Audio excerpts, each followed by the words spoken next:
Okay, good afternoon, everybody. Welcome back to the Oldsbrook. This session isn't so much about the definition of what is not a current affairs programme, nor is it about how the species, if it is endangered, can be protected. Those discussions are for tomorrow morning. This session is about the nuts and bolts, the brass tacks of how difficult stories get made in British broadcasting today. What you have to do in order to take the risk that's often at the heart of the most challenging programmes. The participants are all distinguished practitioners, and I hope when we get to the question and answer session, nobody will feel at all awkward about asking what may seem obvious questions, but which may lead to practical answers. So particularly our students, I would hope will have some points to make when they've listened to what our guests have to say. Next to me on my right is John Battle, who's the barrister. He's head of compliance at ITN. In the centre is Andy Bell, who's deputy editor of Panorama, who joined the BBC from World in Action. And at the far end, Paul Lashmar is the local hero. He's a freelance journalist, lecturer and filmmaker based in Bridport. The format of this session is that I'd like each of our speakers to tell us what they do and what, from their perspective, it takes to deliver what we might call big investigations. After each of them has spoken, I'm looking to you to question them about what they've said, or indeed what they may not have said. Paul, can I start with you, and can you describe to me, if somebody approaches you in the pub and says, "What do you do?" what's the answer? Well, I think it might be useful to say that I've been free. I think the important thing here is that I think mine's very much a worm's eye view. I am a freelance journalist. That's my stock in trade, and it's something I've been doing for a quarter of a century now. And for the last 13 years, a lot of that has been spent in one way or another doing what you might call current affairs. What I'd like, I understand some of the arguments made by editors and about the current state of current affairs, very optimistic. I have to say, from the worm's eye view, things don't always look quite as good, and I'd like to put that in my own context to start with, really. I had left World in Action in 1992 and decided to go freelance. I wanted to try some new things. At that time, I was unencumbered by having a family or anything, so I had that sort of flexibility. And I had a very interesting period. At that time, there was still quite a lot of venues for an investigative reporter to work in television.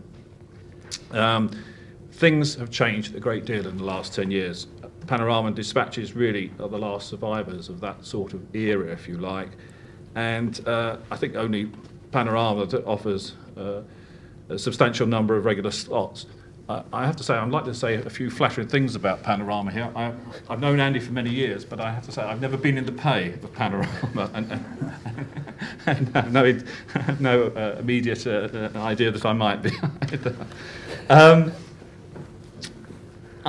In the last 10 years, I've basically watched TV current affairs thrown into turmoil by the changes in the industry.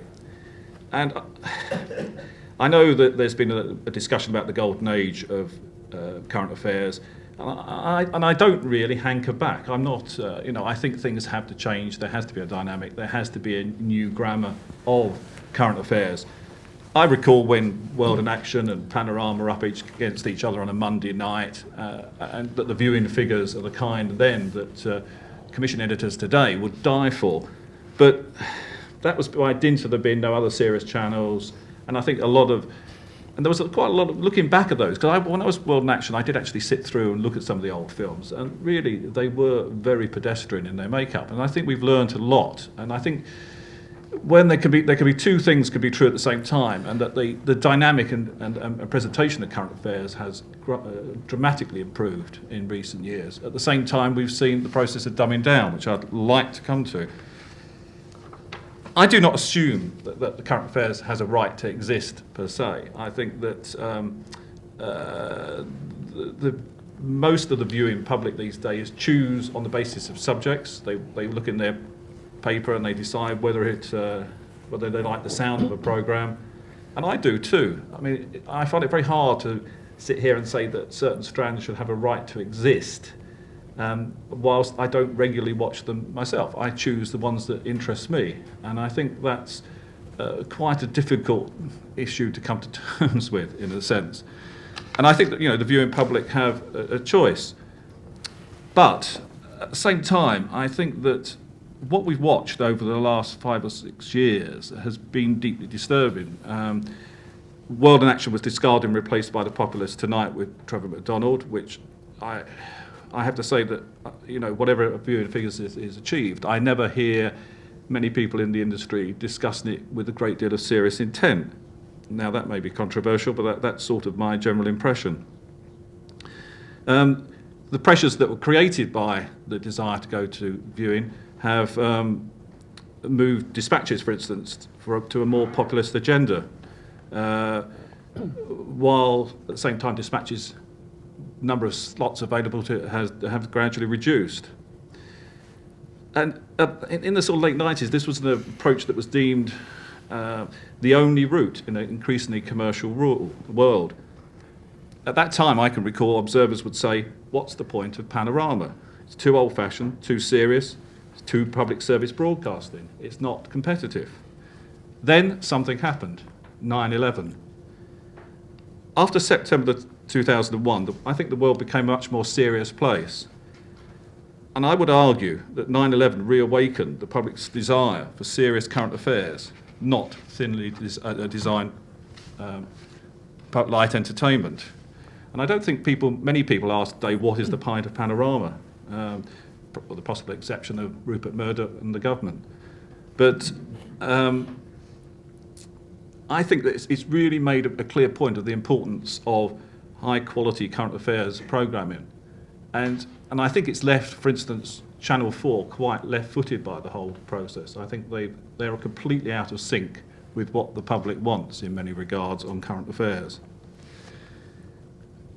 So, I'm not going to go into the issues of whether current affairs how it's going to go over the next 10 years. It's quite clear that there are a range of options as to how current affairs might develop, whether it's just going to become the realm of the public sector of BBC and it's going to be seen as purely the realm of public sector broadcasting.